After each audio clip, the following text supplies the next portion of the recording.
So I was talking about the sanitation process. तो sanitation में हम क्या करते हैं, जैसे हमने प्रूनिंग की, ऐसे कोई प्लांट पार्ट को जो डेड है या जिसमें कोई इन्फेक्शन लगा हुआ है उसको हम काटते हैं ताकि वो इन्फेक्शन ना फैले। एंड इसमें सैनिटेशन में कोई भी जो एग्रीकल्चरल इक्विपमेंट है उसको भी हम पहले ही साफ करते हैं,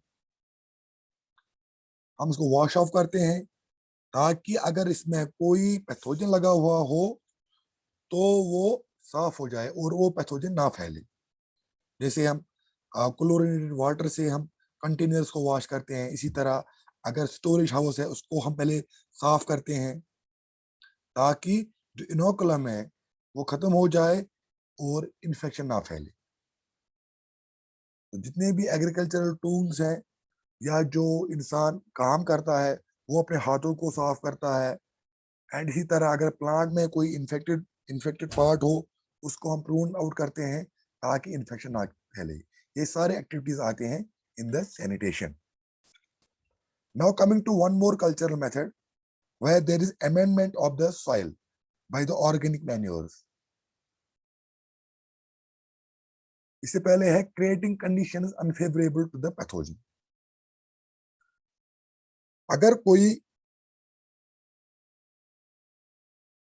स्टोर प्रोडक्ट है, कोई मान लीजिए कोई सीड है, हम इसको स्टोर करते हैं, हम क्या करते हैं पहले उसको हम एरेट करते हैं या ड्राई आउट करते हैं, क्योंकि अगर इस पे कोई मॉइस्चर रह गया तो इसमें अगर कोई फंगल स्पोर है या बैक्टीरियल स्पोर है वो जर्मिनेट हो सकता है एंड इसके साथ डिजीज फैल सकती है। तो हम क्या करते हैं, इन वाले स्टोर प्रोडक्ट को हम पहले एरिएट करते हैं प्रॉपरली। इसी तरह स्पेसिंग रखते हैं इन द फील्ड, एंड क्योंकि स्पेसिंग ज्यादा होती है इसकी वजह से इन्फेक्शन नहीं फैलता। या कभी कभार हम क्या करते हैं, हाई ह्यूमिडिटी कंडीशंस रखते हैं ऑन द प्लांट सरफेस। आप कुछ प्लांट पैथोजन ऐसे होते हैं जैसे बोट्राइटिस है, इसी तरह पीरोनोस्पोरा है, आप इनके लिए ये हाई ह्यूमिडिटी कंडीशंस में इनहिबिट हो जाते हैं। तो हम क्या करते हैं, अगर हमने वो वाले प्लांट जिन पे ये वाले प्लांट पैथोजन अटैक करते हैं तो हम क्या करते हैं, हम हाई ह्यूमिडिटी कंडीशंस मेंटेन करते हैं ताकि ये जो पैथोजन्स हैं बोट्राइटिस या पेरिनोस्पोरा ये सर्वाइव ही ना करें। इसी तरह जो सॉइल है इसमें ड्रेनेज सिस्टम अच्छी रखते हैं ताकि कुछ पैथोजन जैसे पाइथियम है या निमेटोड्स हैं ये वाले जो ये इनको हम कंट्रोल कर सकते। इसी तरह हम अप्रोप्रिएट चॉइस करते हैं फर्टिलाइजर्स की या सॉइल को अमेंड करते हैं, वो वाले फर्टिलाइजर या ऐसे सॉइल को अमेंड करते हैं ताकि जो सॉइल का पीएच है वो चेंज हो जाए और वो अनफेवरेबल हो जाए for the development of pathogen. इसी तरह कभी कभार क्या करते हैं, फ्लडिंग करते हैं फील्ड्स की या ड्राई रखते हैं फील्ड्स की फॉर लॉन्गर पीरियड्स ताकि जो कुछ पैथोजन्स हैं वो उनको वो स्टारवेशन में आ जाए एंड वो वहां से खत्म हो जाए। जैसे फॉर एग्जांपल फिजेरियम है, सिक्लेरोटीनिया है। अब ये कुछ ऐसे पैथोजन्स हैं, अगर ये किसी फील्ड में है और हमने इनको फ्लडिंग कराया उस फील्ड में या ड्राई कंडीशंस रखी फॉर लॉन्गर पीरियड्स तो इनमें स्टारवेशन आ जाता है, there is lack of oxygen या डिसिकेट हो जाते हैं ये वाले पैथोजन्स और ये पैथोजन्स फिर अल्टीमेटली एलिमिनेट हो जाते हैं। इसी तरह हम क्या करते हैं कि organic manures like farm yard manure या ग्रीन मैन्योर या ऑयल केक्स हम ऐड करते हैं सॉइल।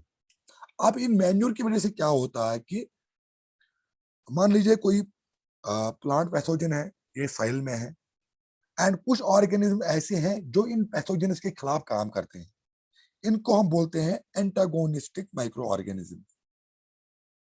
तो जैसे ही हमने ऑर्गेनिक मैन्योर ऐड किया, जैसे फार्म यार्ड मैन्योर है, ग्रीन मैन्योर है या ऑयल केक्स हैं, हमने ये सॉइल में ऐड किया। इसकी वजह से जो एंटागोनिस्टिक माइक्रो ऑर्गेनिज्म होते हैं सॉइल में, वो इंक्रीज हो जाते हैं। अब उनकी इंक्रीज की वजह से क्या होता है कि they act against the soil born plant pathogens, तो उनकी पॉपुलेशन अल्टीमेटली कम हो जाती है। जब उनकी पॉपुलेशन कम होगी प्लांट पैथोजेंस की, तो जो डिजीज है वो रिड्यूस हो जाती है। जैसे for example farm yard manure अगर हम अप्लाई करें 12 to 12.5 टन पर हेक्टेयर की हिसाब से, तो इसे ये देखा गया है कि अगर मैक्रोफोमिना जो रूट रॉट कॉज करता है कॉटन में, वो कम हो जाता है। इसी तरह अगर हमने नीम केक या 5 किलोग्राम नीम केक ऐड किया, तो इससे कोकोनट का जो बेसल स्टेम रॉट होता है वो डिजीज कंट्रोल होती है। इसी तरह अगर हम नीम की 150 किलोग्राम पर हेक्टेयर की वजह से ऐड करें सॉइल में, तो इसकी वजह से जो सिसेम है उसमें रूट रॉट नहीं लगता। तो दूसरा होता है सॉइल अमेंडमेंट। अब कुछ ऑर्गेनिक अमेंडमेंट्स, जैसे फॉर एग्जांपल कोई हमने ऑर्गेनिक अमेंडमेंट किया और उसकी वजह से जो हमने सॉइल को अमेंड किया, अब सॉइल जो है ये रिच इन कार्बन बन गई या डिफिशिएंट इन नाइट्रोजन हो गई। इसकी वजह से कुछ डिजीज कंट्रोल होती है। जैसे फॉर एग्जाम्पल वीट में, यहाँ पे मैं वीट की एग्जांपल दूंगा।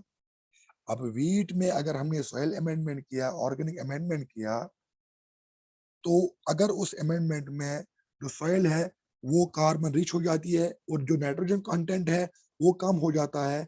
इसकी वजह से जो वीट में डिजीज होती है जिसको बोलते हैं टेकाल डिजीज, ये होती है ओफियोबोलस की वजह से, तो ये कंट्रोल में आ जाती है। अब चूंकि हमने इसमें ऑर्गेनिक अमेंडमेंट ऐड किया, इसकी वजह से जो सॉइल सेप्रोफाइट्स हो जाते हैं, वो जो सॉइल सेप्रोफाइट्स होते हैं वो कार्बन डाइऑक्साइड को लिबरेट करते हैं। एंड जो पैथोजन काजिंग फंगस जो होता है उसकी एक्टिविटी कम हो जाती है। इसी तरह एक और एग्जांपल है, अगर हम सॉइल को अल्फा अल्फा डाल दें, सॉइल में हमने अमेंडमेंट किया, इसमें हमने अल्फा अल्फा डाल दिया। अब इसकी वजह से हम फॉर एग्जांपल एवोकेडो जो फ्रूट है, इसकी वजह से हम फाइटोप्थेरा रूट रॉट को कंट्रोल कर सकते हैं। अब इसमें भी ये low carbon nitrogen ratio maintain करता है।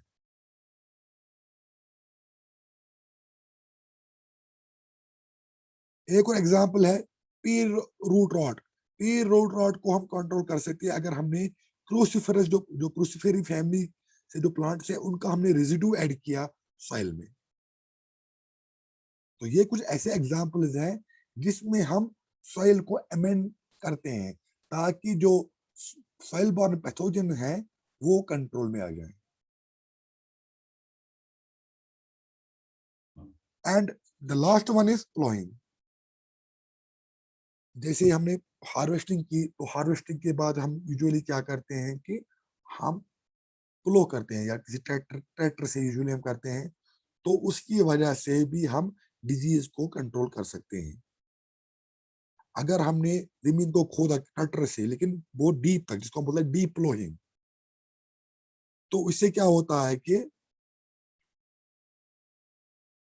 अगर फॉर एग्जांपल कोई फंगस है, ये सॉइल बार्न फंगस है कोई, तो ये नीचे चला जाता है।